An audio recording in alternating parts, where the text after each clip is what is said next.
Hello hi नमस्कार, माझं नाव आरती ठाणांबीर आणि माझ्या यूट्यूब चॅनलमध्ये तुमच्या सगळ्यांचं मनापासून हार्दिक स्वागत। सकाळी लवकर उठले पण जरा सर्दी वगैरे झाली होती, मग पुन्हा झोपले। मग सगळं तयारी वगैरे केली आणि आता आले बँड्रा स्टेशनला। मला भेटायचं आहे अस्मिताला, तर इथून मी ट्रेन पकडेल आणि जाईल नालासोपाऱ्याला। तर चला, तर तिकीट वगैरे काढलं मी आणि आता मी विरारला जाणारी ट्रेनसाठी वेट करते, म्हणजे मला नालासोपाऱ्याला उतरता येईल। तर मी तिकीट वगैरे काढलं आणि स्टेशनवरती उभी आहे। विरारची ट्रेन आली आणि ट्रेनमध्ये मी बसले। बँड्रा टू नालासोपारा जवळपास 35 ते 40 मिनिटाचं डिस्टन्स आहे।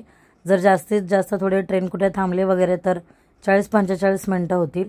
मग नालासोपाऱ्याला मी उतरले आणि नालासोपाऱ्याला खूप जास्त पाऊस होता। जरा मला टेन्शन आलं, कारण मी रेनकोट किंवा छत्री काहीच कॅरी केलं नव्हतं। तर मग आता कसं होईल जरा विचार करत होते। हे मी मार्केटमध्ये आले होते, अस्मिताच्या घरी घेऊन जायला जरा फ्रूट्स वगैरे घेते। सो हे फ्रूट्स घेतले मी आत्ता जस्ट। चला जाऊया, तिचाच कॉल येतोय मला की मी कुठे आहे म्हणून। चला आता 2-3 मिनिटात मला अस्मिता भेटेल।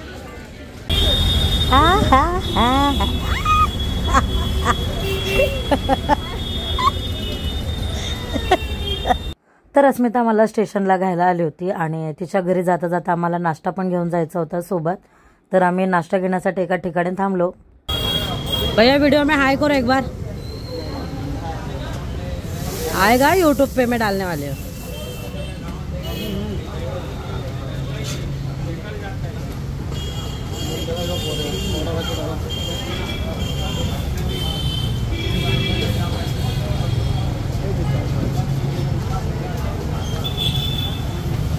तर आता अस्मिता आणि मी आम्ही दोघी जणी आलोय अस्मिताच्या घरी। बिल्डिंगच्या खालीच आहे, पण झालं असं मला आत्ता इथे आल्यावर आठवलंय की मी अस्मितासाठी जे गिफ्ट घेतलं होतं ते मी स्वतःसोबत कॅरी केलंच नाहीये। माझे बड्डे आहे म्हणून मी बड्डेचा गिफ्ट द्यायचं आहे आणि छान भेटणार म्हणून मी बदलापूरवरून आले बँड्राला, बँड्रावरून आत्ता आले नालासोपाऱ्याला, पण मी गिफ्टच नाही कॅरी केलं। तर आता गिफ्ट ते आजच द्यायचं आहे, आता काय करायचं ते बघूया जरा। तर घरी पोहोचलो, नाश्ता वगैरे केला आणि जरा बसलो। त्यानंतर म्हटलं माझं जाऊ द्या, आता किरणने दिलेलं गिफ्ट तरी अस्मिताला द्यावं आणि मग बघावं की काय पुढे करायचं ते। हे किरणने अस्मिताला दिलेलं गिफ्ट आहे। तर आता माझं गिफ्टचं तर बघू काय करायचं आहे। आता जाऊ दे, किरणचं आहे तर आम्ही किरणचं ओपन करून घेतो।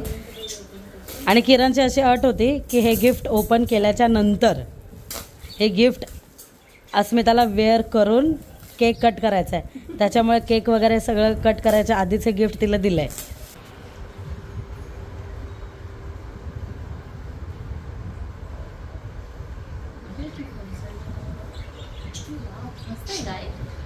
तर किरणने दिलेला वन पीस खरंच खूप छान दिसत होता अस्मितावरती। आणि मग आम्ही दोघी जणी फिरायला गेलो बाहेर। बदलापूरसारखंच नालासोपारासुद्धा वाटत होतं, जास्त डेव्हलप नव्हतं वाटत वगैरे, पण असं नॉर्मल बदलापूरसारखंच वाटत होतं। फक्त बदलापूरमध्ये समुद्र किनारा नाही आहे, अदरवाईज तसं छान वाटत होतं। आणि ही व्हिडिओ मी कॅप्चर केली डायरेक्ट रस्त्यावरून, समोरच बघितलं की समुद्राच्या लाटा दिसत होत्या। हे ॲक्च्युअलमध्ये समोरून बघायला खूप सुंदर वाटत होतं।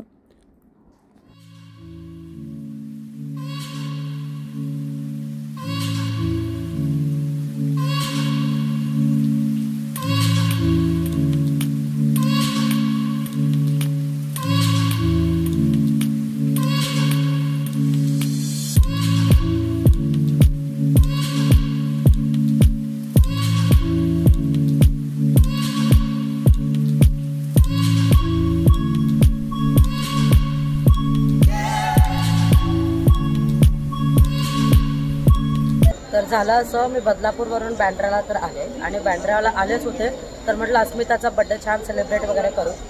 पण मी तिच्यासाठी घेतलेलं जे गिफ्ट होतं तेच मी बँड्राला विसरले। मग मला नालासोपाऱ्याला तिचा बड्डे काही करता नाही आला, बट मी माझं नाही तर किरणने दिलेलं जे गिफ्ट होतं ते मी दिला। आणि पुन्हा दिवसभर इकडे तिकडे आम्ही फिरलो, मस्ती केली, एन्जॉय केला, लंच केला आणि रात्रीचं जेवलो पण। आणि मग संध्याकाळी रात्री जवळपास 9-9:30च्या दरम्यान मी पुन्हा बँड्राला गेले आणि आज मी पुन्हा जाते अस्मिताला तिचा गिफ्ट द्यायला। तर आज आम्ही छान केक वगैरे कट करू आणि जेवढं लवकर होईल तेवढं मी नालासोपाऱ्याचं माझं सगळं काही शेड्यूल आहे ते सगळं मी कव्हर करेन आणि पुन्हा बँड्राला येईल। माझं वर्क प्रोफाईल आहे ते बदलापूरचंच आहे, सो मला जास्त ट्रॅव्हलिंग करायची गरज नाही लागत. पण जेव्हा ठाणा साईड झालं, दादर झालं किंवा ह्या वेस्टर्न लाईनला आलं की ट्रेन पकडावी लागते आणि फार भीती वाटते ट्रेन पकडताना. कारण रेग्युलर सवय असलेले पटकन ट्रेन पकडतात, पण ज्यांना सवय नसते त्यांना असा प्रॉब्लेम होतो. तरी आता इकडच्या वेस्टर्न साईडच्या ट्रेन रिकाम्या आहेत, पण आपल्या सेंट्रल साईडच्या ज्या ट्रेन आहेत त्या जाम भरलेल्या असतात. सो आपल्याला ट्रॅव्हलिंग करायला खूप प्रॉब्लेम होतो. ट्रेन आली आणि ट्रेनमध्ये मी बसले, पण आज मला कालसारखा जास्त उशीर नव्हता करायचा, लवकरच निघायचं होतं. त्यामुळे मी अस्मिताला सांगितलं की तू तयार राहा, आणि मी सुद्धा पटकन नालासोपाराच्या स्टेशनला उतरून बाजूलाच केकचं शॉप होतं, तिथून केक घेतला आणि लगेच घरी गेले तिच्या. Birthday to you, happy birthday to you, happy birthday to you, happy birthday to you Asmita, happy birthday to you. खा स्वतः खाऊन घे पहिले, खा.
तर मी अस्मिताला तिच्या बड्डेच्या गिफ्टमध्ये नोजपिन दिली होती आणि खरंच तिला खूप छानही दिसत होती. तर मग पटापट आम्ही जेवणाचा कार्यक्रम आटपून घेतला. तिने गरमागरम पावभाजी बनवली होती. मग नाश्ता वगैरे असं काही केलं नाही, आम्ही डायरेक्ट लंचच करून घेतला आणि पावभाजी खरंच खूप छान झाली होती. तर सकाळी मी आली बँड्रावर नारासोपाऱ्याला. मग मी सकाळी केक वगैरे घेऊन अस्मिताच्या घरी आली. आम्ही छान केक कटिंग वगैरे केलं, सेलिब्रेशन केलं. जे माझं गिफ्ट द्यायचं राहिलं होतं त्याच्यासाठी स्पेशल मी आज आली, ते सुद्धा आज मी दिला. तुम्हाला व्हिडिओमध्ये तुम्ही पाहिलं असेल. आणि आता मी पुन्हा चालले बँड्राला माझ्या घरी. तर अस्मिता आणि अस्मिताचा भाऊ दोघंजणी मला स्टेशनला सोडायला येतात. आता नालासोपाऱ्याच्या स्टेशनला बाजूलाच असलेलं एक शॉप आहे, तिथे आम्ही जरा शॉपिंग करायला आलो आहे. तर आता बघतो काय आवडते आम्हाला ते. जाता जाता थोडंसं काहीतरी शॉपिंग करायचं आणि अस्मिताला किरणसाठी काहीतरी घ्यायचं आहे. किरणने अस्मिताला बड्डेला गिफ्ट दिलं होतं. आता किरणचा बड्डे पण होऊन गेला, तर आता अस्मिताला किरणसाठी गिफ्ट घ्यायचं आहे. अस्मिता ते मला देणार, मी किरणला जाऊन देणार. झाले आता शॉपिंग करून झालं आहे. आता ट्रेन पकडायची आणि बँड्राला जायचं. खूप धावपळ झाली माझी, ये जा बट ठीक आहे, चला. तर असा गेला माझा दिवस आणि आता पुन्हा मी अस्मिताला कधी भेटेल काही सांगता येत नाही.